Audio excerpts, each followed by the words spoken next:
Como estamos hablando de un pensador realmente abierto, déjame que les ponga el siguiente ejemplo. Todo el mundo sabe. Abajo voy a poner agua porque dibujo muy mal. Así que todo el mundo sabe lo que es una lágrima. ¿Qué pasa? ¿Sí? ¿Alguna pregunta? Sí. Fíjense ustedes, por ejemplo, cuando hacemos referencia a la Semana Santa española. En la Semana Santa española aparecen distintos pasajes de la Pasión y aparece generalmente una figura que es la Verónica. La Verónica, como saben ustedes, es esa mujer que aparece en el Vía Crucis y que en un momento determinado, pues le ofrece a Cristo un paño, pues para que pueda enjugar pues el sudor, la sangre, en fin, todo aquello, ¿no? Y entonces, ¿qué es lo que ocurre? Que el imaginero español, es decir, el que dio con aquella imagen, el que esculpió aquella imagen, nos presenta a la Verónica, por supuesto, llorando. Pero claro, las lágrimas de la Verónica no pueden ser nunca las lágrimas de cualquier otra persona. Tiene que ser algo diferente, porque es la Verónica. Y entonces, ¿qué le pone el imaginero? Le pone unas perlas. Pero entonces, las lágrimas ya no es agua. ¿La lágrima qué es? ¿Una perla? Tampoco. Porque hay un mercado de perlas. Porque las perlas no dejan de ser más que algo que también tiene un precio. ¿A qué se está refiriendo entonces el imaginero cuando nos pone unas perlas? A un significado abierto, es decir, que veamos que eso no es lo habitual, que eso es otra cosa. O sea, que estamos permanentemente diciendo, esto es otra cosa, este no es el llanto normal de una persona, siempre está abierto, o sea, nunca se cierra. Fíjense bien, ¿esto qué significa? Que la verdad no es el todo. La verdad no es el todo. Esa es una frase de Hegel. Y ya les dije el otro día que estos son anti-hegelianos, es decir, anti-hegeliano no significa que Hegel sea un desastre, sino que van por otro lado. Para Hegel la verdad estaba en el todo. Para estos el todo es justamente el fin. Otra idea a tener muy presente a la hora de abordar estas tesis. Les decía el otro día que un pensador al que teníamos que tener presente es sencillamente a Rosenzweig. Pues les voy a leer simplemente la contraportada de este libro, algunas de las cosas que dice. Este librito de Franz Rosenzweig se titula sobre el libro del sentido común sano y enfermo. Y les voy a leer simplemente lo que pone atrás para que vean. En este pequeño tratado, Rosenzweig trata al seguidor de los viejos sistemas filosóficos conceptuales y especulativos como a un paciente afectado de parálisis, que puede curarse por medio de un nuevo pensamiento. Es que esto es lo que nos proponen, una nueva forma de pensar.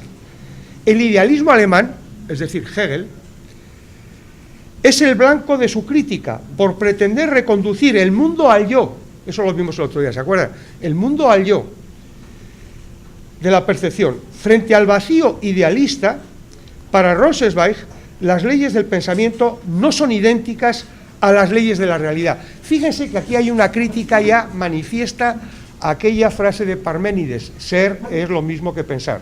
Pensar y ser son idénticos. Es decir, al final, ¿qué es el ser? El ser se reduce a mi pensamiento. Yo soy el dueño del ser. Fíjense que eso con Heidegger va a cambiar, y sobre todo con la filosofía judía. Y dice, no son idénticas a las leyes de la realidad.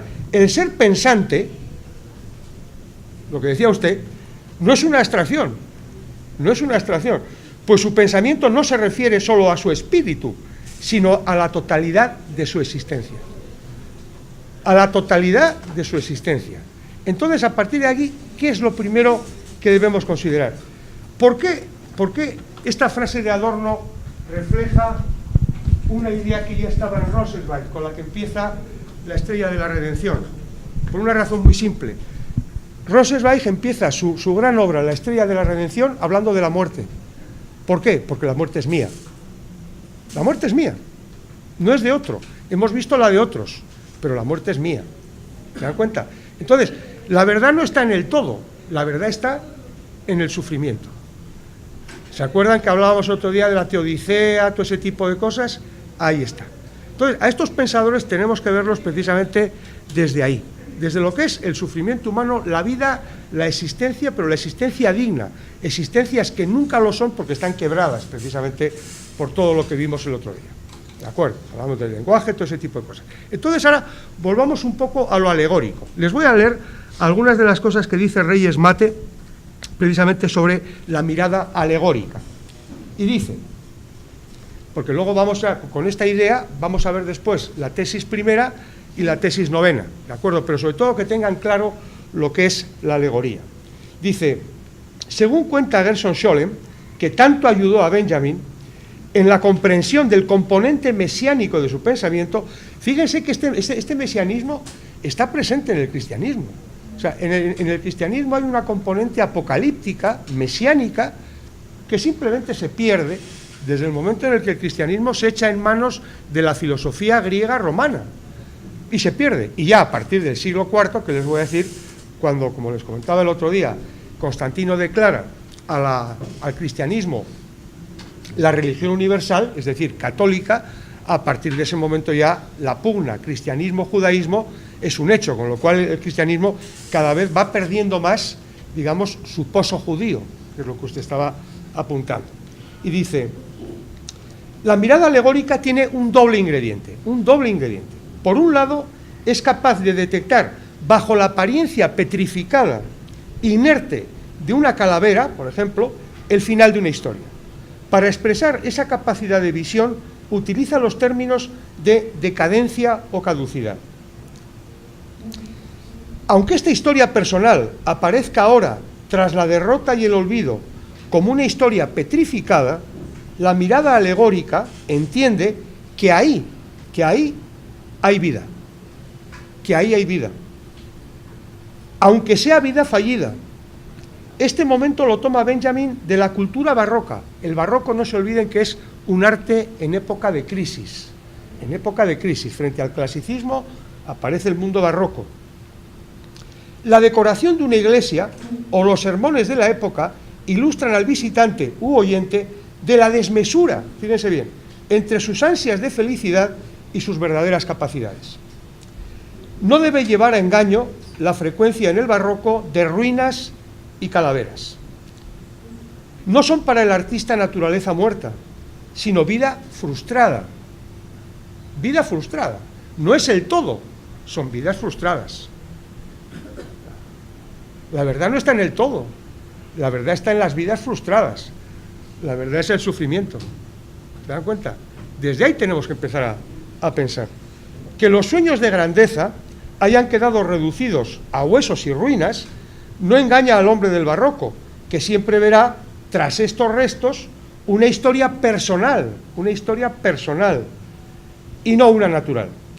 El otro componente es de origen cabalístico, el deseo de redención.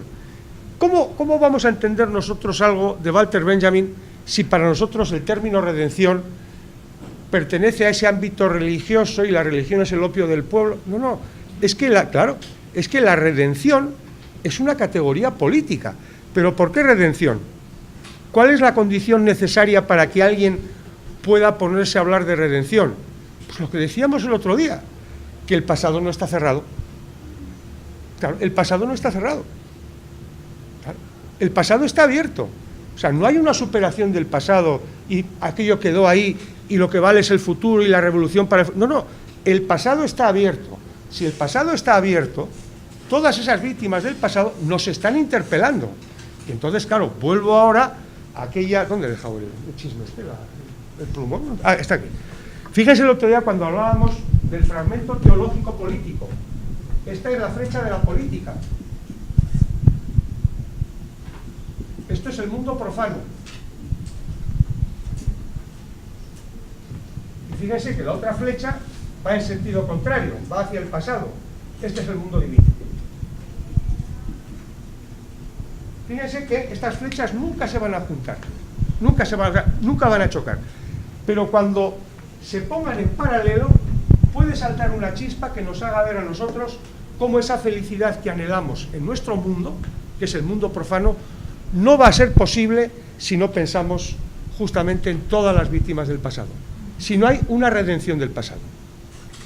No podremos ser nunca felices nosotros sin contar con las víctimas del pasado. No podemos olvidarlas, porque si no hay justicia para aquellas, como les decía el otro día, tampoco la habrá para nosotros.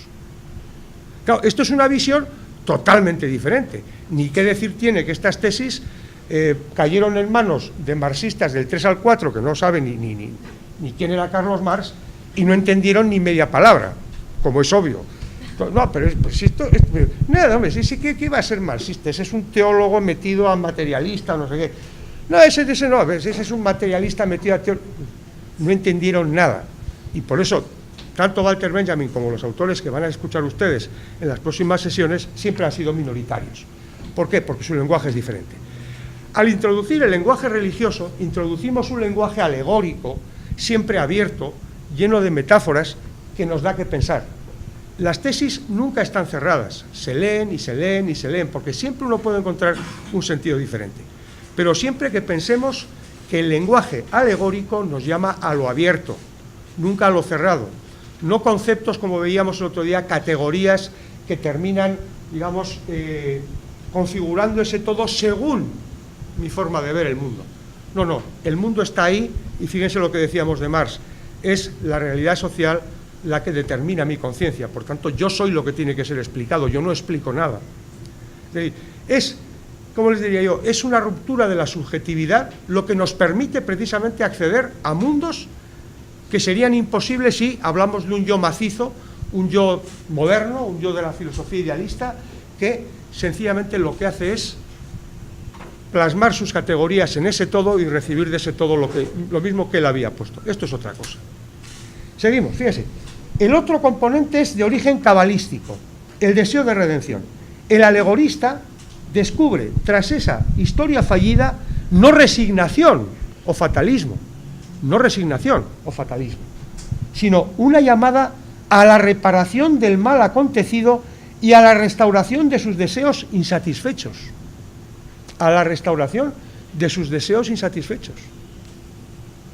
Es decir, estamos lejos del talante complaciente, del romántico que se siente arrobado por la belleza de la decadencia. No contemplación, política, pero política con mayúsculas, no la política que vemos en esta sociedad nuestra. Eso no es ni política, eso es un cachondeo, ¿para qué seguir hablando más? No contemplación, sino política, no fascinación, sino interpelación. O sea, aquí no hay ningún tipo de complacencia, aquí no hay sencillamente determinismo o fatalismo. Fíjense que esto tiene mucho que ver con ¿qué? Volvemos otra vez a Hegel. Piensen ustedes en su filosofía de la historia. La filosofía de la historia de Hegel es, al fin y al cabo, el espíritu moviéndose. Ese es el todo. Lo importante es el todo, que todo se mueva. Y Hegel, en un momento determinado, dice, bueno, pues que ese espíritu se mueve pisoteando florecillas que están en el camino, pero bueno, pero ese es el coste, ¿no? Ese es el coste. ¿Cómo que ese es el coste? O sea, ¿qué pasa con esas florecillas? Son vidas. No son cualquier cosa, son vidas. La verdad es sufrimiento, son vidas.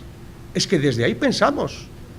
Claro, pensamos desde el sufrimiento del ser humano. Fíjense ustedes que el gran problema de la filosofía, como les decía, es qué hacemos con el mal. Y yo les decía, estos observan que hay una teodicidad imposible. ¿Por qué? Porque el mal está ahí. El mal está ahí. ¿Y qué podemos hacer con ese mal? No podemos dejar sencillamente que crezca y crezca y crezca. O sea, eso necesita una respuesta. Y esa respuesta no está simplemente en, bueno, no se preocupen, porque mientras el espíritu cabalgue, ¿verdad?, al final todo se resuelve. No. O sea, claro, estamos ya también hablando de algo que vamos a ver en la tesis novena, que es la idea de progreso. Fíjense ustedes en qué sociedad estamos. O sea, para que vean ustedes lo metida que tenemos esta pinche idea de progreso, que es lo más repugnante que uno se puede imaginar. Escuchamos las noticias y en un momento determinado oímos cualquier disparate, vamos, bueno, todos los días podemos escuchar muchísimos, ¿verdad? Y de repente alguien dice, pero hombre, esto no puede pasar ahora.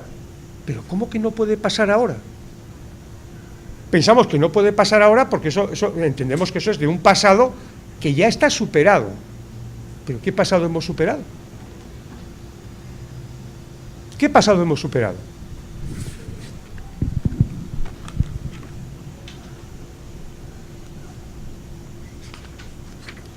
escribe Christian de la Campagne que el siglo XX no tendrá que hacer trampas para llevarse dentro del palmarés de la historia el Gran Premio del Horror. Sería inútil buscar. Ninguna época ha visto perpetrar tantos crímenes a escala planetaria, crímenes en masa de una insondable perversión del pensamiento, una perversión que quedará simbolizada para siempre en el nombre de Auschwitz. ¿Qué es Auschwitz? ¿Y qué progreso hay ahí? ¿Qué progreso hay ahí? Fíjense ustedes que estamos hablando, ¿cómo? Claro, es que estamos hablando de ¿qué? De todo el saber científico, técnico, puesto al servicio de la destrucción. Eso fue Auschwitz. ¿Y qué progreso hay ahí? Piensen en Tomás de Aquino. Es que Dios acepta el mal porque después de ese mal viene un bien mayor. Perdonen, ¿qué bien mayor ha venido después de Auschwitz? ¿Qué hacemos con Auschwitz? Porque fíjense que estos son pensadores en época de crisis, y cuando justamente aparecen estas épocas de crisis, esos grandes sistemas se vienen abajo, porque uno no puede dar, digamos, hacer una teoría de todo lo que está ocurriendo. Son pensamientos, digamos, fragmentarios, ensayísticos. Son pensamientos que no se quieren apoderar del todo porque saben que el todo les rebasa. Volvemos a lo de antes, ¿se dan cuenta?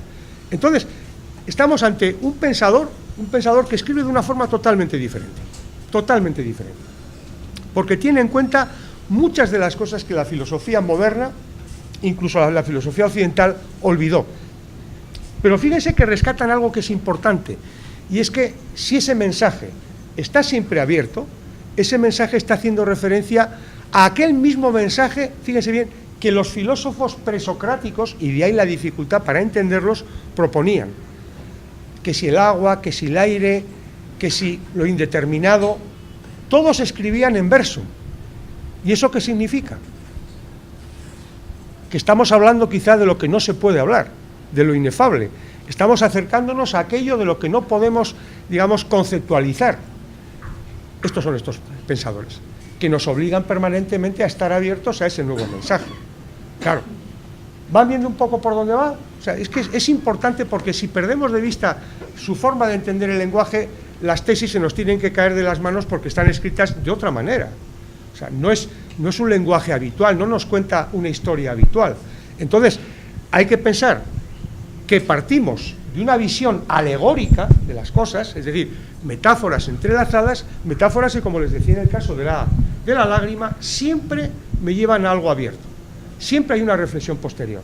Aquí no hay ninguna conceptualización definitiva, sino que aquí estamos permanentemente elaborando y reelaborando estos mensajes. ¿Qué hay detrás de Walter Benjamin? Pues fíjense ustedes, es una hermenéutica, una forma de leer las cosas, una forma de entenderlas, una forma de interpretarlas, pero siempre abierta. Y fíjense que hablamos precisamente por eso, igual una especie de confluencia de todos estos pensadores en lo que después Adorno, que ya les va a explicar Marta y además muy bien, seguramente, la dialéctica negativa, es decir, hay oposiciones, hay contradicciones, pero no hay nunca una superación, sino nos quedamos justamente mostrando todas las contradicciones en las que nos movemos en nuestra sociedad. No es una superación fácil de tesis, antítesis, síntesis. Con eso no vamos a ningún lado, con eso vamos otra vez al espíritu que se mueve, arrollando todo lo que tiene delante, pero no importa, porque mientras se mueva el espíritu, todos felices, ¿no? No, la verdad no es el todo, no es el todo. Bueno, pues vamos entonces ya, con esto que les he dicho, vamos a leer la primera tesis.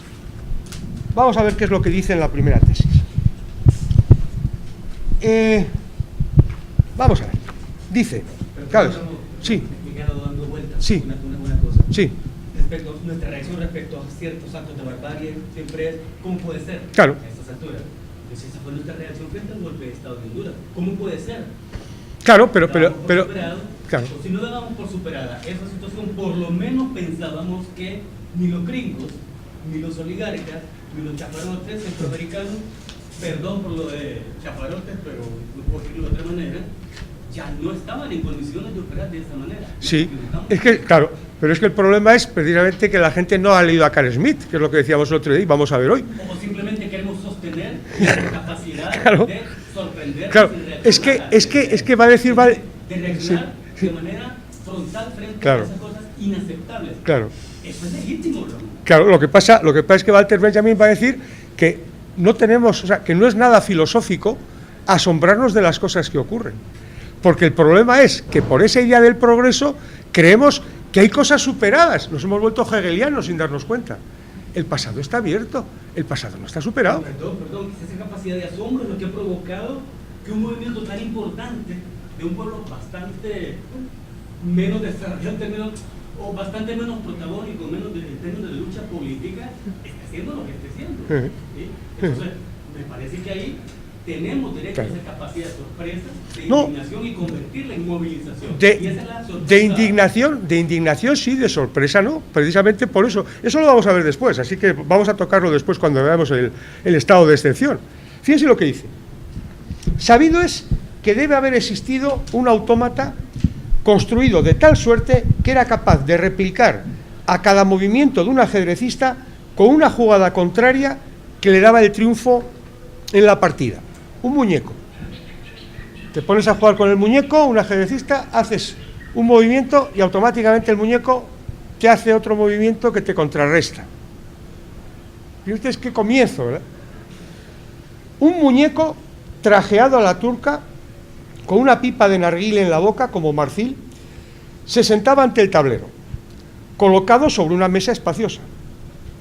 Gracias a un sistema de espejos, se creaba la ilusión de que la mesa era transparente por todos los costados. La verdad era que dentro se escondía sentado un enano jorobado. Un enano jorobado que era un maestro del ajedrez y que guiaba con unos hilos la mano del muñeco.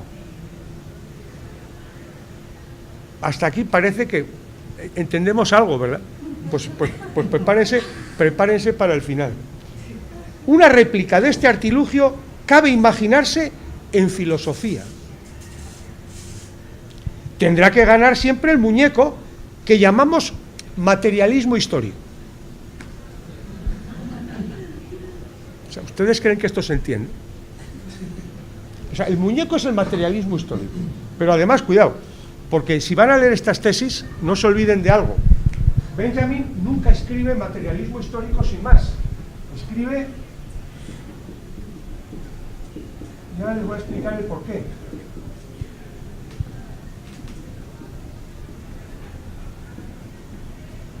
No lo escribe así, lo escribe siempre así. ¿Por qué? Porque nunca se está refiriendo Walter Benjamin al materialismo histórico de la Segunda y Tercera Internacional. Es otra cosa. Cuando él dice nosotros los materialistas históricos, ¿saben ustedes de quién está hablando? Pues de él y de sus amigos, que son los que compartían esta visión. Y ya les digo que después veremos algo de esto que es muy importante, yo creo, para que puedan ustedes entender mejor a Marx. Entonces dice, es el materialismo histórico. Dice, puede desafiar sin problemas a cualquiera, siempre y cuando tome a su servicio a la teología, que como hoy sabemos es enana y fea, y no está por lo demás como para dejarse ver por nadie. ¿Ustedes creen que esto se puede entender? O sea, esto se te cae de las manos en la primera lectura. ¿Pero de qué está hablando? O sea, ¿de qué está hablando? Claro, fíjense, así por verlo un poco por encima, porque para interpretar estas tesis tienen ustedes este libro de Reyes Mate, que después ya les comentaré. Claro, el materialismo histórico. Bueno, pero el materialismo histórico no son esas leyes de la historia que nos van a llevar a la revolución, al paraíso futuro y demás. Eso es lo que pensaban. Fíjense ustedes las confusiones que ha habido entre, por ejemplo, Engels y Marx. Engels dijo cosas que Marx nunca sería capaz de aceptar. Y el problema, dicen los que conocen a Marx, fue suyo, porque no intervino en el momento adecuado para hacer ver dónde estaba su pensamiento y dónde empezaba el de Engels. Si ustedes siguen la filosofía de Engels, porque se murió, pero si no seguramente hubiese hablado hasta de la dialéctica gastronómica. Veía la dialéctica por todos los sitios, en la naturaleza, en todo. en todo, porque se murió, vuelvo a repetir. Si no, hasta en la gastronomía veía las leyes de la dialéctica. Pero ¿qué leyes de la dialéctica ni nada? ¿No se dan cuenta ustedes que si pensamos lo que tantas veces se ha dicho, que el materialismo histórico y el dialéctico son la cara y la cruz de la misma moneda, no llegamos a nada? Eso no se entiende. Pero eso es lo que se ha defendido. Eso es lo que se defendió en la Unión Soviética.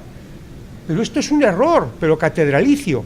Hay una tesis magnífica que se leyó en la Universidad de Oviedo. Además, Asturias es un punto en España muy importante de pensamiento marxista, además ya de gran tradición, y justamente la tesis lo que trataba de poner de manifiesto es que el materialismo, ese famoso dialéctico, que es el que tanto defiende el señor Engels, se come al histórico, hasta el punto de que entonces el materialismo histórico no tiene ningún sentido. ¿Qué significa al final el materialismo histórico? Que nosotros hacemos la historia. ¿Y quién la va a hacer si no? Pero si resulta que hay un materialismo dialéctico por encima de este, según unas leyes que quiera usted o no quiera nos llevan ahí, entonces ¿qué historia hacemos nosotros?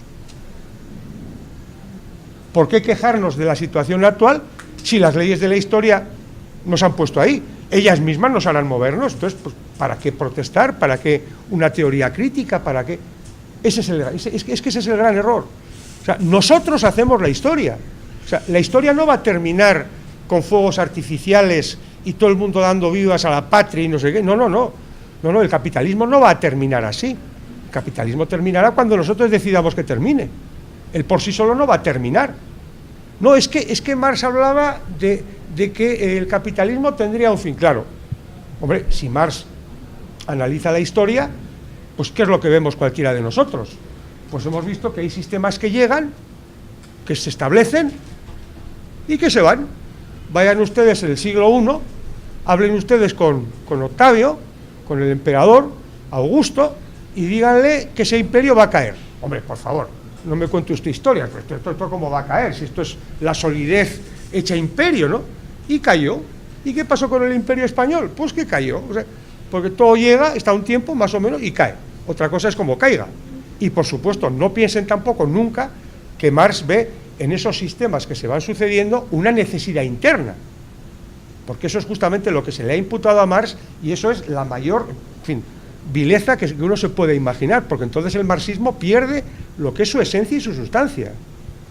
El materialismo histórico del que nos hablan aquí es precisamente eso, la verdad es el sufrimiento. Usted me hablaba antes de la religión.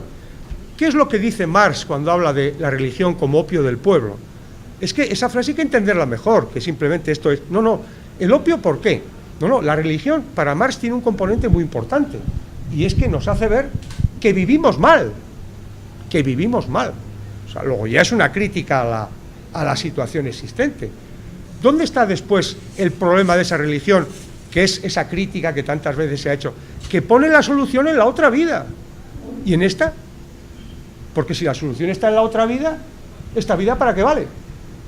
¿Ustedes conocen a alguien que haya venido de la otra vida para contarnos qué es lo que pasa allí?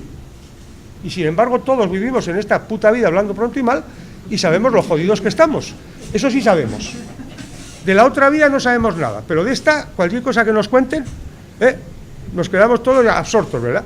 Ya sabemos lo que es esta. De esto habla Benjamin. Esto es del Evangelio, El reino de Dios está entre vosotros y no lo veis.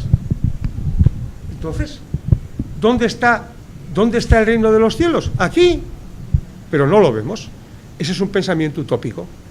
Pero fíjense que es una utopía y conviene separar lo que es una utopía judía de una utopía occidental.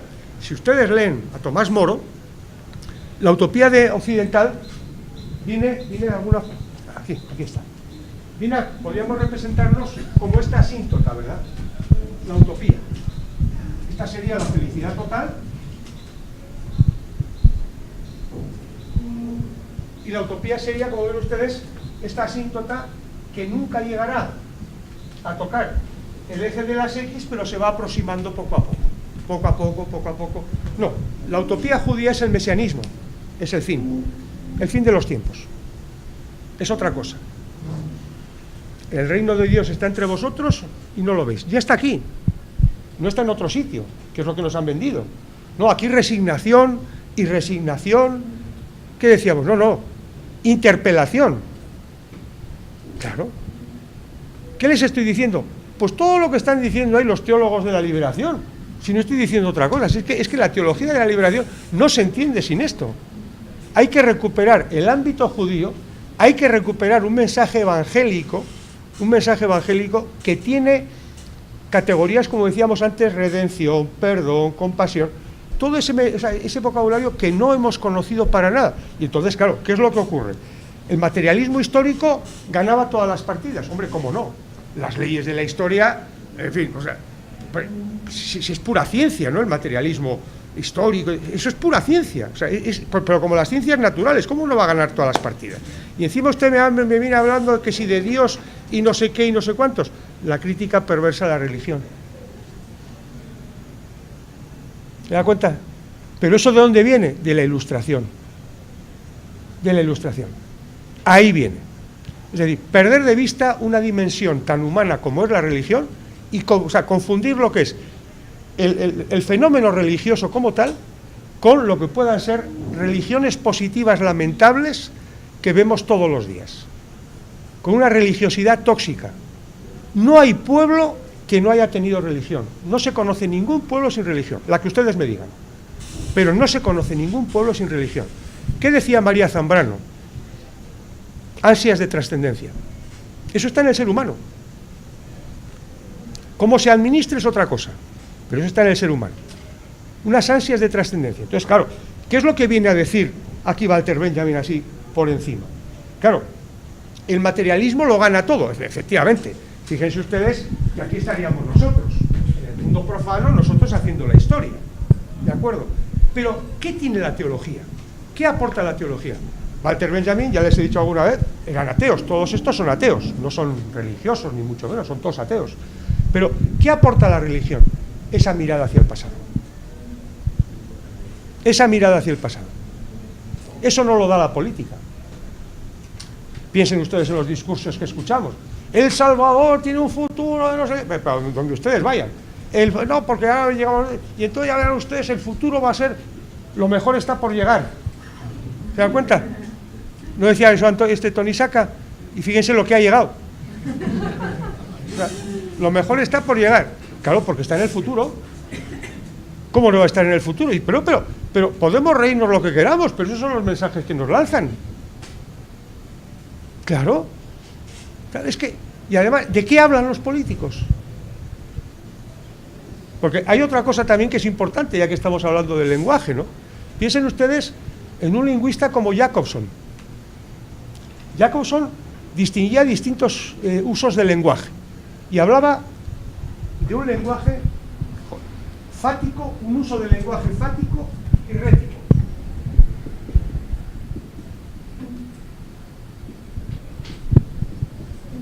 ¿Qué es el lenguaje fático? Ya saben ustedes que cada vez que habla nuestro querido presidente, cortan todos los canales de televisión porque nos invitan. Le invitamos. O sea, no le obligamos, le invitamos, pero te cortan todos los canales. Bien, sale. Y después de un buen rato, uno dice, ¿y qué coño ha dicho? ¿Y qué coño ha dicho? No ha dicho nada, simplemente ha salido en televisión para que sepamos todos que vive, que goza de buena salud, que va a hacer algún viaje. Claro, es decir, es un lenguaje que no dice nada, el uso fático del lenguaje, no dices nada, pero estás ahí. Y entonces, el ejemplo que se suele poner habitualmente es cuando hablamos por teléfono. Estamos hablando por teléfono con alguien y nos está hablando otro. Y nosotros decimos, sí, ya, claro. ¿Qué estás diciendo? Nada. Simplemente decir al otro que estás todavía colgado del teléfono. Nada más, para que sepa que no te has marchado. Ese es el lenguaje, el uso fático. Ese es el lenguaje que critica Benjamin. El lenguaje de la propaganda, el de las informaciones, todo ese tipo de cosas. Claro, hay un lenguaje rético, que ese es el lenguaje por el que apuesta, ese uso por el que apuesta Walter Benjamin, que es el lenguaje del narrador, porque hay una cosa también que luego les voy a comentar, importante, un artículo que convendría que leyeran después de estas charlas, es el lenguaje rético. Ahí sí, es el narrador, el que habla de experiencias, que hablábamos el otro día, no simplemente de vivencias, el que habla de experiencias. ¿Se acuerdan? Mímesis, que decíamos, todo ese tipo de, todos esos términos que manejamos el otro día. Ahí está justamente la gracia. Por tanto, ya ven, claro, que la teología le devuelve a la política, le da a la política un espacio que ésta no conoce. Y entonces, claro, ¿qué es lo que ocurre? Que la felicidad en este mundo no la vamos a conseguir aquí, tampoco la vamos a conseguir aquí. La vamos a conseguir aquí siempre y cuando no perdamos de vista eso. Tienen que ser los dos. No puede ser uno. Tienen que ser los dos. No podemos olvidar a nadie del pasado. Ahí está, justamente. Ustedes han pasado por una guerra civil, como pasamos en España, como han pasado tantos países. ¿Y qué ha pasado con esa guerra civil? Esto es, o sea, lo que tenemos hoy en El Salvador, realmente esto es por lo que hubo gente aquí que se dejó la vida. Algunos componentes, sí. La represión terrible que sufrimos, el terrorismo de Estado, que ya no existe, y eso quiero rescatar. Sí, pero tenemos otro. Bueno. Vamos a dejarlo para las preguntas de después. No, claro, es que si no, no vamos a terminar. Luego tenemos una hora para preguntar. O sea, no se preocupe que no le voy a decir que no, que se calle, al contrario. Entonces, ¿qué es lo que tenemos? Bien, una democracia. Se vota. ¿Los índices de pobreza dónde están? Porque eso es terrible. Eso es terrible. Eso es una forma de represión. La miseria, la pobreza, la violencia, son problemas que están ahí. Entonces, una guerra civil para llegar a esto, eso no estaba en la mente de aquellos. Como por ejemplo en España, llegar a un país corrupto como es hoy, pensando de dónde venimos. Eso no es. Entonces, ¿de qué nos están hablando? De no olvidarnos del pasado. En España la gente, los jóvenes hoy, no saben nada del pasado, como en Chile tampoco. No saben nada. No, me acuerdo yo estando aquí, para que vean ustedes, un 11 de septiembre salen las cámaras a la calle y les preguntan a unos jóvenes por ahí, ¿y a usted qué le parece Allende o Pinochet? Ah, pues da igual, ¿no? ¿Cómo que da igual? Eso es. ¿Pero por qué? El olvido. Porque siempre estamos mirando hacia adelante. ¿Qué es entonces la teología? La teología es la que tiene que mover los hilos del mundo profano para que realmente la felicidad sea completa aquí. No podremos ser felices sin redimir todo el pasado. Ahí está. Sin redimir todo el pasado. Esta es la primera tesis. Ahora vamos a la novena. ¿Qué hora lleva? Que me confunden esa primera tesis. Sí. Dice, es el materialismo el que se vale de la teología, pero quien está moviendo los hilos es la teología, claro. Porque ¿quién se vale de quién? no, vamos a ver, ¿Quién es que vamos a ver. moviendo los hilos? Sí, pero fíjate, pero es que la teología sin el materialismo tampoco funciona. Claro. O sea, la teología le devuelve al materialismo esa vida que ha perdido en forma de leyes de determinismo. Claro. Es el que le dota de esas categorías que nos hacen ver la vida de otra forma. Porque Marx, ¿hacia dónde mira? Hacia adelante. Y más todavía, Marx, ¿en quién está pensando? En las clases, el proletariado. ¿En qué está pensando Walter Benjamin? En las víctimas. ¿En qué se fijan los teólogos de la liberación? ¿En el proletariado? No, ¿cuáles? El marginado, el pobre, claro. Claro, los empobrecidos. Podemos llamarlo como queramos, los tirados, los marginados, pero eso es justamente el lumpen. Y el lumpen es para Marx y para Engels el desecho. O sea, eso no son ni clase tan siquiera. Eso es una especie de subproducto, vamos, de basura. No, ahí están. Y justamente esta flecha es la que apunta hacia todos esos que ha pisoteado la historia y se han quedado ahí. Hacia esos apunta.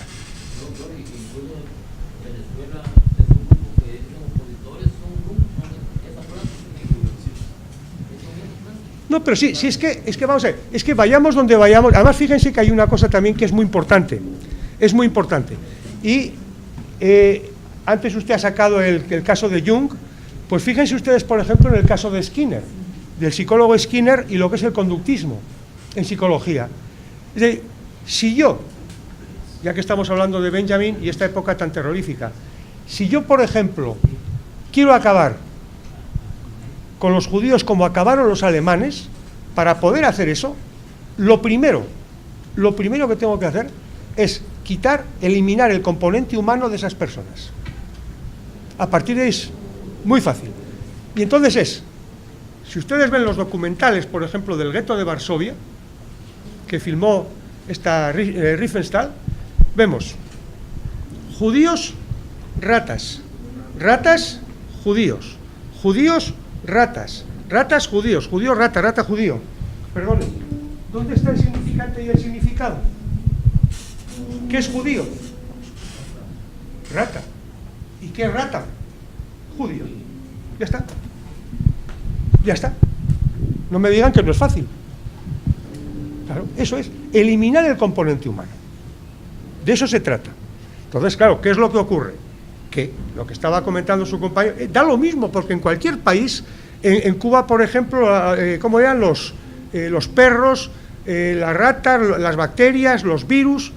A partir de ese momento tenemos las manos libres para hacer cualquier disparate, porque ya hemos eliminado del ser humano justamente ese componente, su humanidad. ¿Y de qué están hablando estos? Pues en palabras de Levinas, de la humanidad del otro hombre. Igual aquí las maras es cualquier cosa que se puede eliminar. Claro, o sea, piensen ustedes, por ejemplo, aquel desastre que tuvimos en Mexicanos hace años cuando quemaron aquel bus.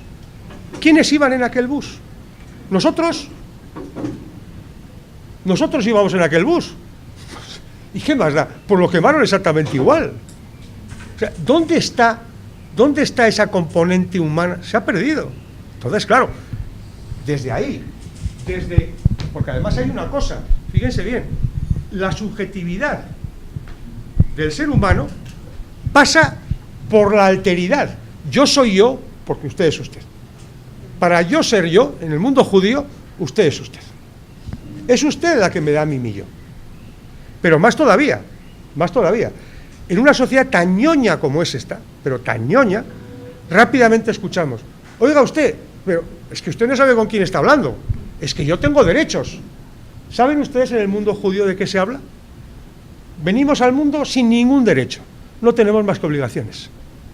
Podríamos vivir solos en el mundo, no tendríamos ningún derecho y tendríamos la obligación de cuidarlo todo.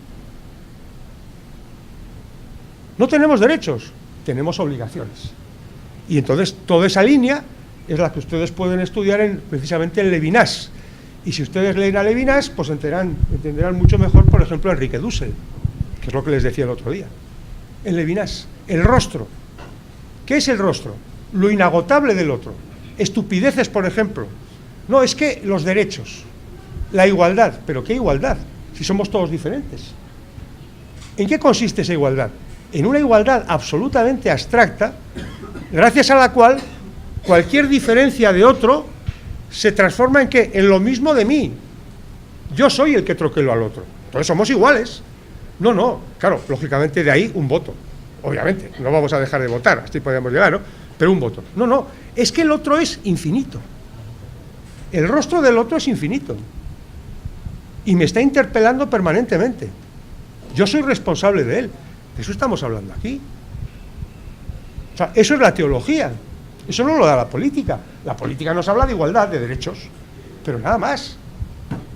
¿Dónde está ese resto? Ese resto que hace de una sociedad humana o lo que tenemos aquí absolutamente abstracta, que ese es el problema de Marx, la abstracción. ¿Dónde está eso? No lo tenemos. Vamos a la novena. Que esta también es muy buena. La octava y la novena. Vamos allá. Aquí está el ángel de la historia. Aquí está. Vamos a ver.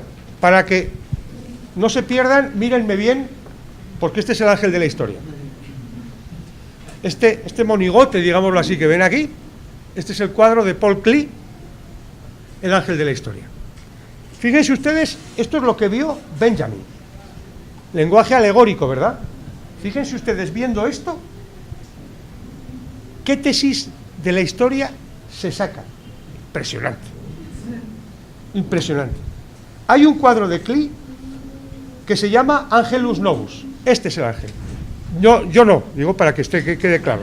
Es este cuadro, este es el ángel, yo no. No, porque igual llega alguna casa y dice, no, es que nos ha dicho al final que... No, yo no soy el ángel de esto, es el cuadro. Es para que no anden ahí con el chisme, a ver, ¿y de qué hablan? Esto es.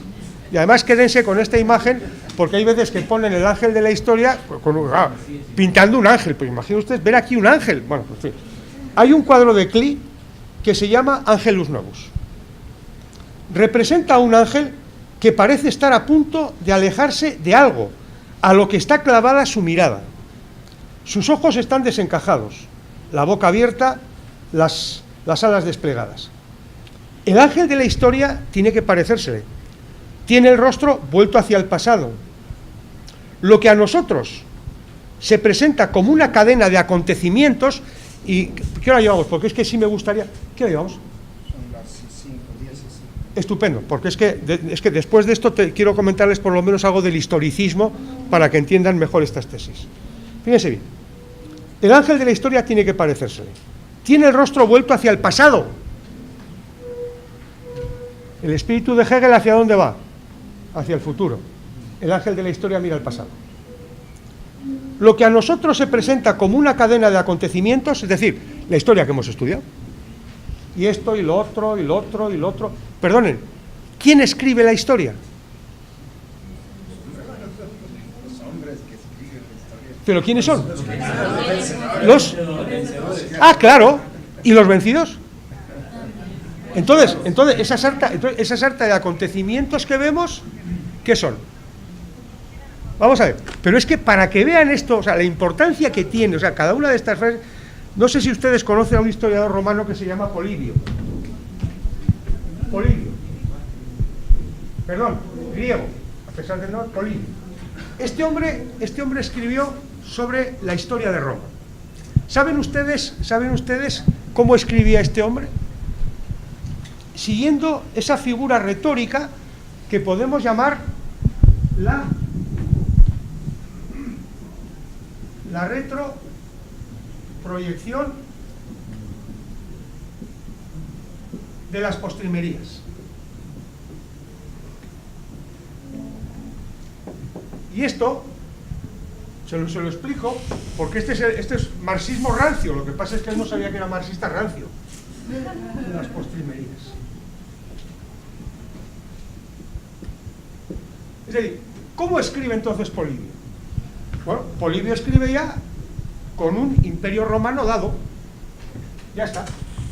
Entonces ahora, ¿cómo justificamos este imperio? Retro, fíjense bien, retro, ¿qué significa? Hacia atrás. Proyección, proyectamos hacia atrás las postrimerías, que es el fin. Entonces, una vez que tenemos el imperio romano ya hecho, él vuelve hacia atrás y encadena todos los acontecimientos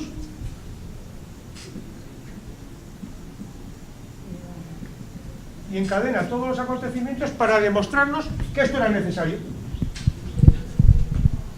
Claro, pasó esto y luego pasó lo otro y luego pasó lo otro ¿y ese discurso de quién es? El del vencedor, claro. La retroproyección de las postrimerías. Ustedes, por ejemplo, que son latinoamericanos, díganme ustedes un pensador latinoamericano que no tenga una obra, un ensayo, lo que ustedes me digan, preguntándose quiénes somos. ¿Qué es lo que hace el vencedor nada más vencer? Vaciar. Esto no fue un abrazo de culturas que dicen algunos hispanos por allá de rancio abolengo, ¿verdad? Esto fue un choque en toda regla, ¿no? O sea, un topetazo, ¿no? ¿Qué hablan ustedes? Español. Porque nosotros hablamos español. ¿Y yo por qué hablo español? Pues porque un día llegaron estos señores que se llamaban romanos a la península ibérica, acabaron con todo y nos metieron el latín. Ese latín se convierte en latín macarrónico, va degenerando y al final, ¿qué tenemos? Las lenguas romances. ¿Y qué se hablaba en la península ibérica cuando llegaron estos sujetos? Nada, no se sabe. Eso es, vaciado. Entonces, ¿qué es lo que ocurre? Que precisamente esta flecha tiene que ir precisamente a recordarnos quiénes somos, también de dónde venimos. Y dice, lo que a nosotros se presenta como una cadena de acontecimientos, del vencedor, como estábamos comentando, él lo ve como una catástrofe única. Fíjense, catástrofe única. ¿Por qué? Porque cuando Benjamin hable de catástrofe, no es algo que vaya a ocurrir. La catástrofe es esto, que no pasa nada.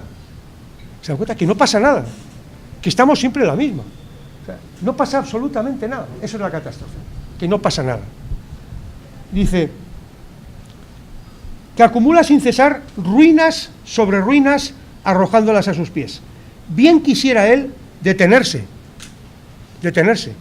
despertar a los muertos y recomponer los fragmentos.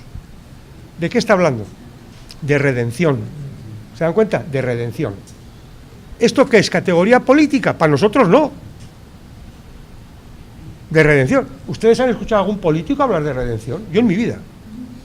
Aunque aquí en El Salvador, como siempre puede pasar de todo, lo mismo. Pero yo en mi vida he escuchado a un político hablar de redención. Es más, les puedo asegurar que Benjamin, en una España, por ejemplo, de los años 80, y no lo digo yo, sino lo dice el propio Reyes Mate, Benjamin sería objeto de cualquier tipo de críticas por parte de la sociedad española. ¿Por qué? Porque precisamente este hablar del pasado molestaba tremendamente en España en los años 80, porque la transición española se hizo bajo el miedo. Luego el pasado y la guerra civil, y es que somos de sangre caliente, entonces lo mejor es pasar página, veamos al futuro. Jamás hubiese tenido cabida Walter Benjamin, dicho por el propio Reyes Mate. Claro, no, pero ¿qué tenemos aquí en la UCA? El Festival de la Verdad. ¿Y por qué tenemos el Festival de la Verdad? ¿Qué coño esos hijos de puta de los jesuitas ahí metiendo el dedo en la llaga, hurgando para a ver si conseguimos vengarnos? No, es que si no conocemos el pasado lo repetiremos, nada más.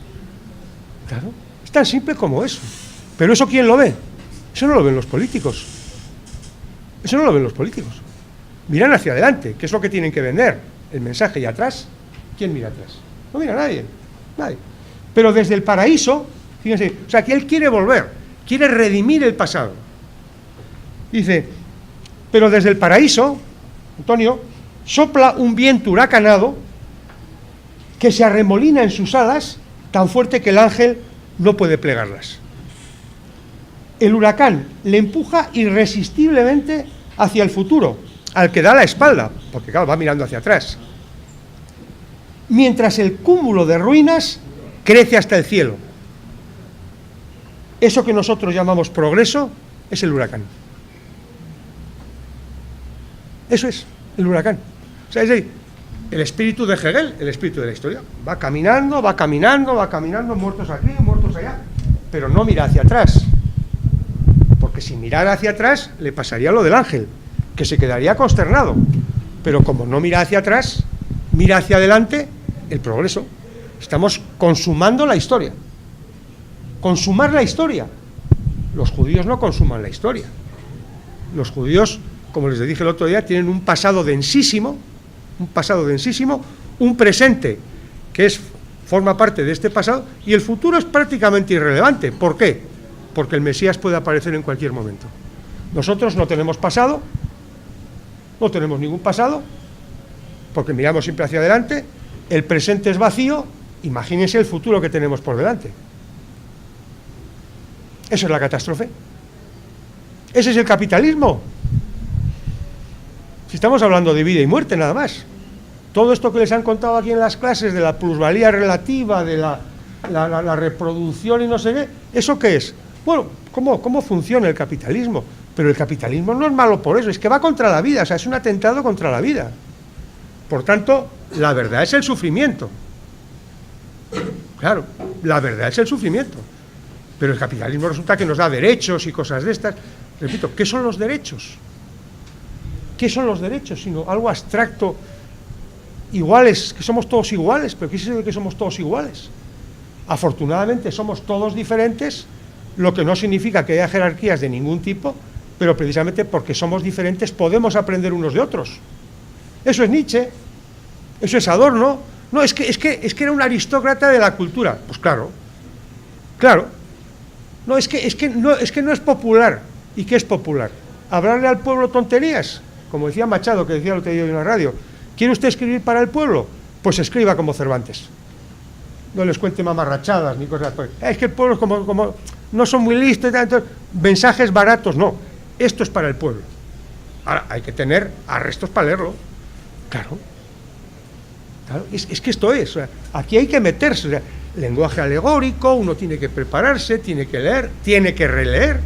Esto es justamente Walter Benjamin, eso es Adorno, Horkheimer, todos estos. Claro, no los leyó nadie. Y si encima hablan de esta manera, lógicamente, revisionistas, no sé qué, patatín, patatán, bla, bla, bla, bla. Nunca los leyó nadie. Y en Europa, nadie los lee tampoco. Ahí, como somos muy civilizados, seguimos con Habermas y la razón dialógica. Todo el mundo puede hablar, que se vengan aquí a América Latina a ver quién puede hablar aquí. ¿Y quiénes participan en el diálogo? Solamente los vivos. Claro. Esto es otro tipo de razón. Como decía Jean-Carles Melich, porque claro, todos estos son muy críticos con las éticas de Habermas y de Apple, ¿no? Y decía, bueno, ¿dónde estaban Apple y Habermas en los campos de exterminio? ¿Por qué no fueron a hablar con los de las SS para decirles que no es un deporte muy recomendable estar matando judíos, ¿no? Claro, ¿por qué no los fueron ahí a convencer? Es la barbarie, claro, es la barbarie. ¿Y de qué hablan estos? De la barbarie, de la que vivieron. Piensen ustedes, por ejemplo, en Kafka. En Kafka se pueden encontrar ustedes también un lenguaje plenamente alegórico. Hablábamos otro día del de la metamorfosis, pero vayan ustedes al resto de las novelas. El proceso, la condena, el castillo. Es un lenguaje kafkiano, o sea, como no, es que es un lenguaje como que no, es que Kafka estaba hablando de la realidad. Lo que pasa es que esa realidad nosotros no la percibíamos así, solamente la puede percibir alguien con esa sensibilidad.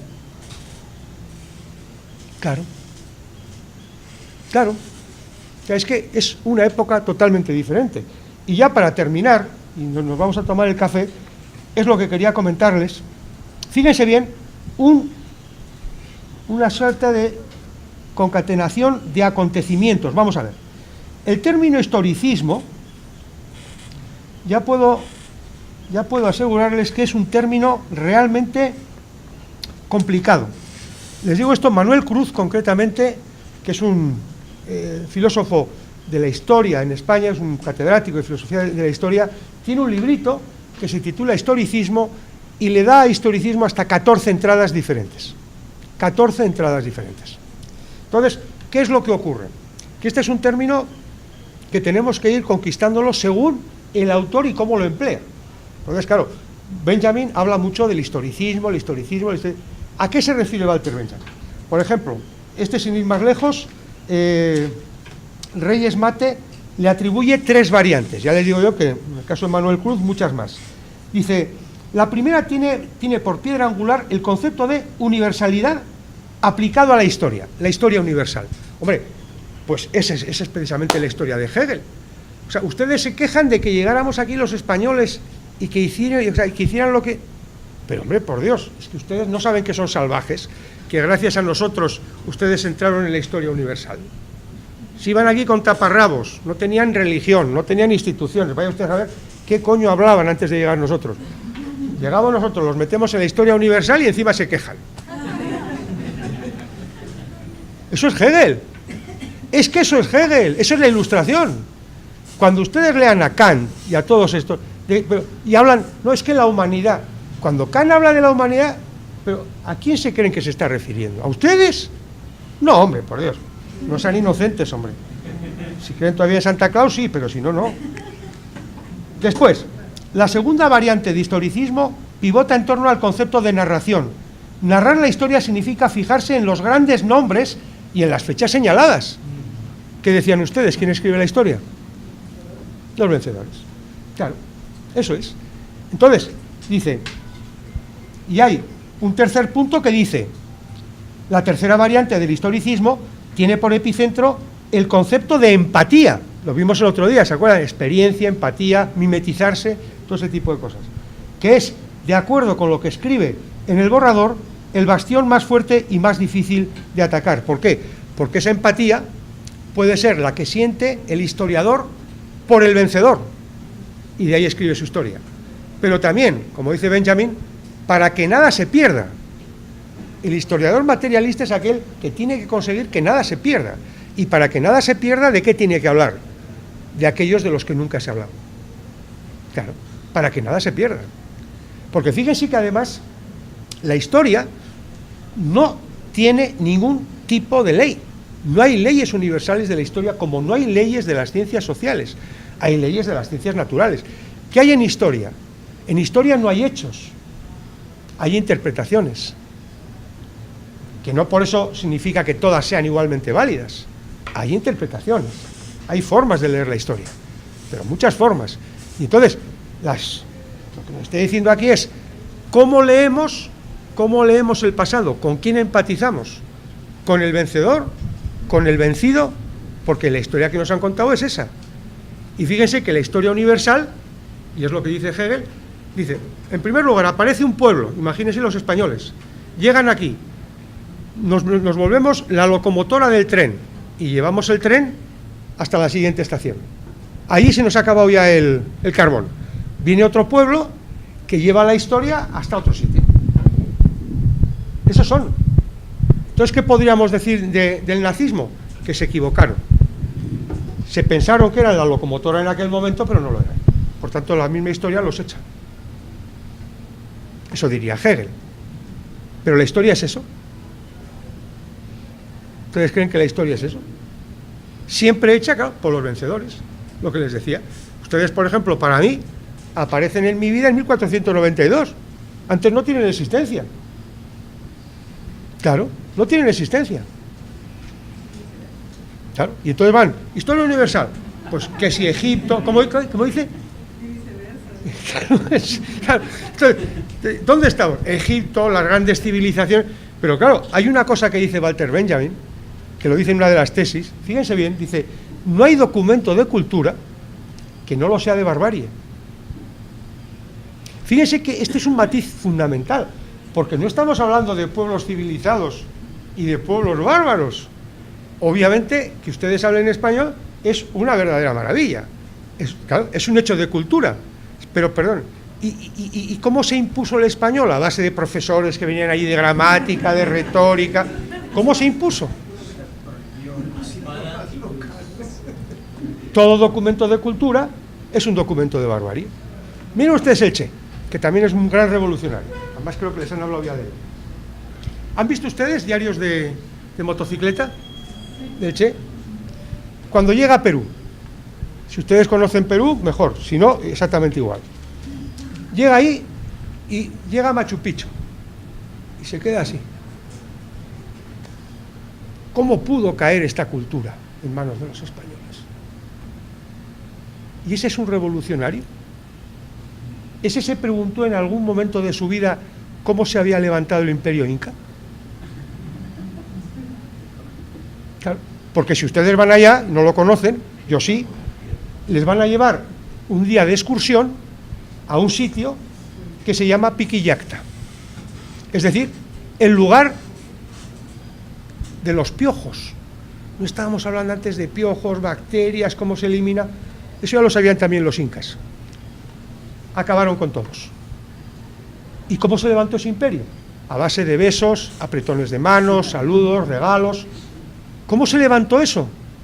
Desde la barbarie, desde la fuerza, como todo. Eso es Walter Benjamin. No perder de vista a nadie. No es ya los mismos vencedores siempre. No. Es que el vencido se puede volver después vencedor, que eso es lo que estamos viendo.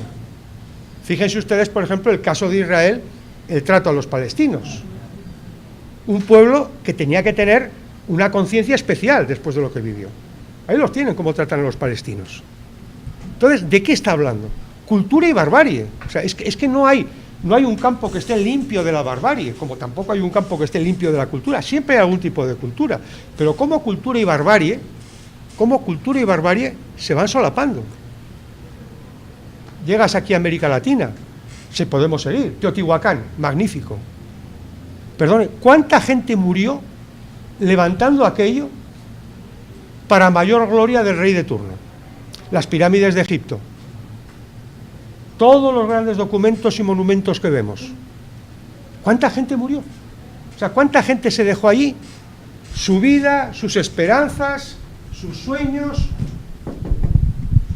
el mundo divino que va hacia atrás, que hace que no nos olvidemos de aquellos. ¿Cuánta gente? Entonces, todo documento de cultura es un documento de barbarie. Claro. Y no hay vencedores y vencidos, porque al final, ¿qué es lo que ocurre? Son dos categorías que están permanentemente ahí, y un vencido puede ser después un vencedor. ¿A quién se dirige Walter Benjamin? En cualquier caso, a todos aquellos que por los motivos que sean han sido despreciados. Esa es la política. Esa es la política. Claro. O, por ejemplo, volvemos al caso de Antonio, para terminar la pregunta sobre Honduras que hacía él, y lo vamos a ver. ¿Qué pasa con el estado de excepción en el caso de Walter Benjamin? Porque al fin y al cabo es lo que él me preguntaba, ¿no? Aparece una oligarquía, da un golpe de estado, tal. Bien, el término estado de excepción, Benjamin lo toca de un autor, de un constitucionalista alemán, que es Carl Schmitt. Carl Schmitt. Vamos a ver cómo consigo explicarlo esto, y si no, en la hora siguiente, si queda hay alguna duda, continuaría. Benjamin, cuando habla de la violencia, para una crítica a la violencia, plantea o aborda la violencia desde un punto de vista muy kantiano, es decir, ¿qué es la violencia? ¿Qué es? Entonces, él rechaza, ya les dije el otro día que en todos estos autores la razón instrumental no sirve. Es decir, siempre estudian las cosas como son, no como medio para otra cosa. El lenguaje, o sea, no decimos las cosas a través del lenguaje o por el lenguaje, sino el narrador narra en el lenguaje. No hay aquí un instrumento o un medio para otra cosa. Entonces él llega a la conclusión de que es el derecho, el que crea y mantiene la violencia. El que crea y mantiene la violencia. Esto lo toma también de Carl Schmitt. Si ustedes leen El Nomos de la Tierra, que es uno de los libros más importantes de Carl Schmitt, verán ustedes cómo desde la violencia es como se van creando los estados. Fíjense, el estado moderno, que conocemos nosotros, es un estado que chupa todos los poderes que había, digamos, esparcidos por Europa, y al final tenemos los estadazos, digámoslo así, ¿no? Entonces, eso también lo ha estudiado muy bien Boaventura de Sousa Santos, pero eso es otra cosa. Entonces, él en la teología política dice: ¿quién tiene la soberanía? Ese concepto tan claro para Bodino, ¿no? ¿Quién tiene la soberanía en un país? Aquel que puede decretar el estado de excepción. Antonio, aquel que puede decretar el estado de excepción. ¿Cómo? Pero los hondureños no son los soberanos y el pueblo soberano el que vota y el que decide. No, estaban todos en la cama. Recuerden que estaban todos durmiendo. Y entonces los que no dormían fueron los que dieron el golpe de estado. Estado de excepción. Claro, si pensamos que el derecho es lo que genera y mantiene la violencia, ¿qué será un estado de excepción? El carnaval, porque ha desaparecido el derecho. Claro, el carnaval. Así lo entiende Walter Benjamin, pero no lo entiende así Carl Schmitt. ¿Qué es entonces el estado de excepción? ¿Cómo se llama usted? ¿Cómo se llama usted? Virginia. Vamos a ver, yo voy con al apartamento de Virginia y le digo que quiero realizar un cateo. Entonces Virginia me dice: ¿dónde está la orden? No traigo orden. Pues entonces ya se puede marchar. ¿Qué es el estado de excepción? ¿Necesito orden? No. ¿Ya está? Entonces, ¿qué es el estado de excepción? ¿El carnaval? No. Es lo más duro que puede haber. El estado de excepción es el estado en el que vivían todos los judíos en aquellos campos. ¿Qué normas había en los campos de concentración? Ninguna. Pasaron el otro día la lista de Schindler. Ya la han visto. Se levantaba de la cama aquel capitán de las SS, sacaba la escopeta, ¡pum! 1. ¡Pum! 2. Tiro al blanco. ¿Qué le respaldaba? Justamente la nada. Ese es el estado de excepción. Entonces, claro, Benjamin va a abogar por un verdadero estado de excepción. es decir, por el carnaval. O sea, le da la vuelta completamente a esta idea de Carl Schmitt y dice, si el derecho es lo que mantiene, o sea, lo que genera la violencia y lo mantiene, entonces el estado de excepción tiene que ser, no hay derecho. Por tanto, ¿qué es? La fiesta. Pero no se trata de que no haya derecho, se trata de que el derecho ha desaparecido como derecho, pero la fuerza se ha multiplicado. Por eso yo, en estado de excepción, puedo hacer un cateo lo que me dé la real gana. ¿Por qué? Porque tengo las manos libres y no dependo de nadie. Eso es justamente el estado de excepción. Claro. Y entonces, él dice, en una de las tesis, fíjense bien, que no nos va, dice, creo que es en la octava dice, sí, la tradición de los oprimidos nos enseña que el estado de excepción en el que vivimos es la regla. Vayan ustedes, piensen en esos grupos en África, de los que nadie habla, de un sitio para otro, sin país, nadie los defiende. ¿Qué derechos tienen esos? Pero como toda la vida han vivido así, ¿eso qué es? ¿Un estado de normal o un estado de excepción? Piénsenlo. Me digan lo que me digan, se puede decir lo contrario, porque para ellos lo normal, ¿qué es? Un estado de excepción. Claro, el estado de excepción es lo normal. Si han vivido así toda la vida, el estado de excepción es lo normal.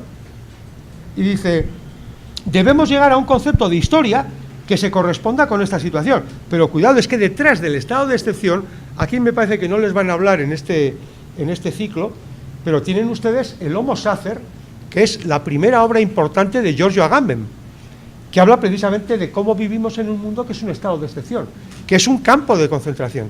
Y Giorgio Agamben, lógicamente, bebe en todas estas fuentes de Walter Benjamin. El Homo Sacer es una figura que estaba en el derecho romano y era simplemente un tipo que estaba alejado de las leyes humanas y de las leyes divinas. En principio nadie podía matarlo, pero si alguien lo mataba tampoco pasaba nada. ¿No les suena que hay mucha gente en este mundo en estas circunstancias? Demasiados, ¿verdad? Debemos llegar a un concepto de historia que se corresponda con esta situación. Nuestra tarea histórica consistirá entonces en suscitar la venida del verdadero estado de excepción. Claro, el carnaval, vivir. Claro, porque el derecho, ¿qué es? La fuente de la violencia y lo que lo mantiene. Dice, mejorando así nuestra posición en la lucha contra el fascismo. El que sus adversarios, Antonio, escucha, el que sus adversarios se enfrenten a él, al fascismo, en nombre del progreso, no, esto es una enfermedad, lo del fascismo, no, el fascismo está en la modernidad, en la propia modernidad está el fascismo. Lean ustedes ¿cómo se llama? Al polaco, luego les diré. El que sus adversarios se enfrenten a él en nombre del progreso, tomado por ley histórica, no es precisamente la menor de las fortunas del fascismo. Es que entonces no lo hemos entendido, si pensamos que es una enfermedad. Es que no lo hemos entendido. No tiene nada de filosófico asombrarse de que las cosas que estamos viviendo sean todavía, con comillas, posibles, en pleno siglo XX. Es un asombro que no nace de un conocimiento, que es lo que yo estaba tratando antes de comentarte, que no nace de un conocimiento que de serlo, tendría que ser la idea de historia que provoca ese asombro no se sostiene. Claro, no se sostiene. O sea, ¿cómo vamos a decirle a un nazi que era una cosa degradada? Si estaban representando lo mejor. O sea, pero no solamente lo mejor, sino que fíjense, lo que estaba pasando allá, a diferencia de otras barbaridades que se habían vivido en la historia, no es el número de muertos, que ya está bien, ¿verdad?, sino sencillamente que se iba a hacer algo que nunca se había hecho, el olvido a escala masiva. Las generaciones futuras tendrían que ignorar que hubo una vez un pueblo judío. Díganme ustedes a qué grado de aberración hay que llegar. ¿Han visto ustedes el documental Shoah? ¿No les comenté el otro día? Shoah es un documental que dura 9 horas. Sí, 9 horas, así como unos 9 minutos y 40 segundos.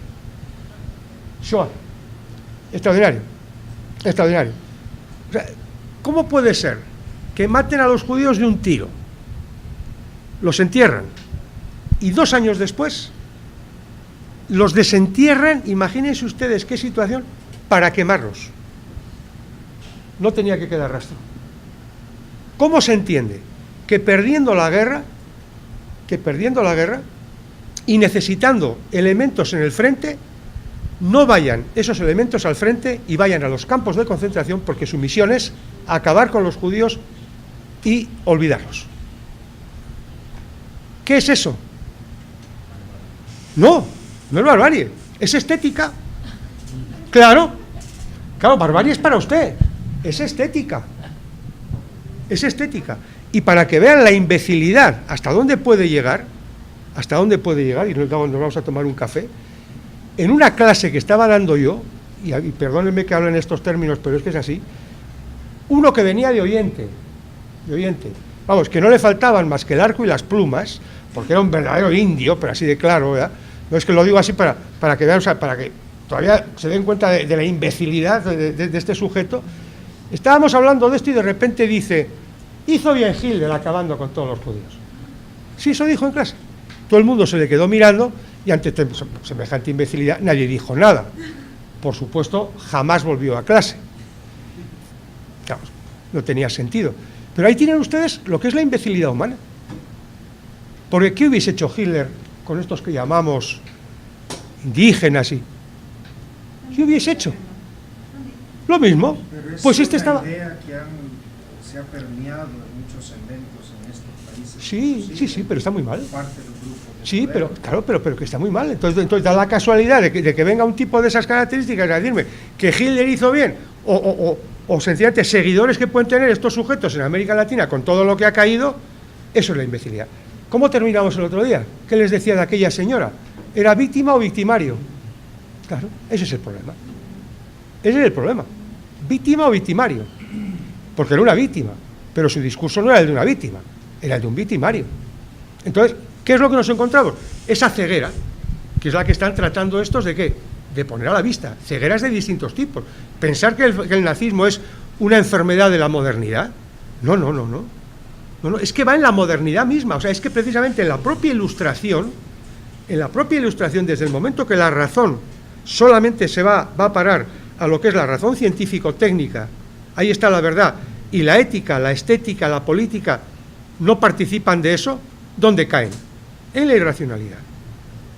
Entonces, donde usted ve una masacre, ellos no veían ninguna masacre, ellos veían una estetización de la política, que así es como define Walter Benjamin al nazismo, una estetización de la política, una obra de arte, una creación nueva, un ser humano nuevo.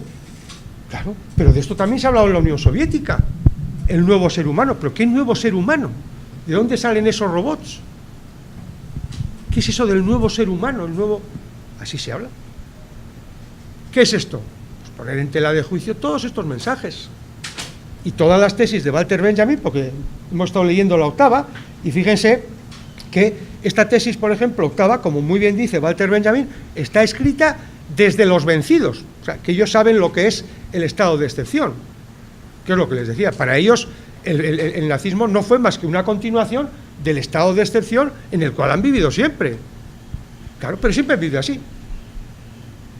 ¿Se dan cuenta? Y claro, luego, la séptima es justamente una tesis de la historia digamos, vista desde el vencedor. Y les voy a leer una nada más, y de verdad que nos vamos, pero es que esto quiero leer, es que hay cosas que vale la pena leerlas, porque los disparates que se pueden llegar a escribir, y para que vean que esa idea del progreso está, pero vamos, metida hasta la saciedad en el mundo occidental. Déjenme buscarla. Aquí está, fíjense bien. Victor Cousin, un francés, en su curso de filosofía, Introducción a la filosofía de la historia. Escuchen, porque esto es digamos, como la sustancia de lo que es el progreso. El triunfador no solo sirve a la civilización, sino que es el mejor, el más moral, y precisamente por eso es el triunfador. Si esto no fuera así, habría contradicción entre moralidad y civilización, que hemos dicho antes. No hay documento de cultura que no lo sea de barbarie. Este no. Este ve moralidad aquí, barbarie aquí. Yo soy moral, civilizado, ustedes son los bárbaros. No hay ningún tipo de mezcla, ¿se da cuenta? Y sigue. Lo que es imposible, pues una y otra representan los dos lados, dos momentos distintos, pero en armonía de la misma idea. Claro, ¿por qué he triunfado yo? Porque moralmente soy superior a ustedes, por eso ganan los españoles aquí.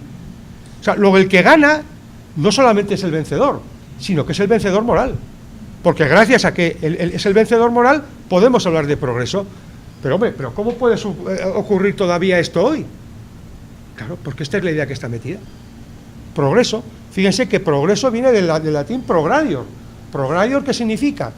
Es un verbo defectivo. Caminar hacia adelante. ¿Hacia dónde? ¿Hacia dónde? ¿Hacia dónde? Porque claro, llegamos a la conclusión que es una generación se sacrifica por la otra, pero esta otra se sacrifica por la siguiente.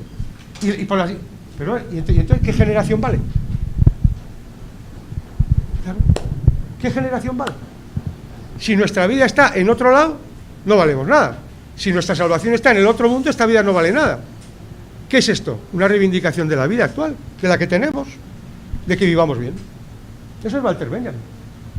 Y a partir de ahí, ya les digo, todo lo que puedan escuchar ustedes de Marx y tal, sí, está muy bien, pero esto es dar un paso hacia atrás y desde la vida analizar un sistema que después se puede concretar pues en todas las categorías de Marx que ustedes han podido ver, en los marxismos y todo lo que ustedes quieran. Pero no se olviden de que por encima de todo, ¿qué está? Nuestra vida, si vivimos bien o vivimos mal. Y llegamos otro día a la conclusión de que vivimos mal, ¿no? Pues miren ustedes, qué bien. Bueno, pues vamos a dejarlo aquí.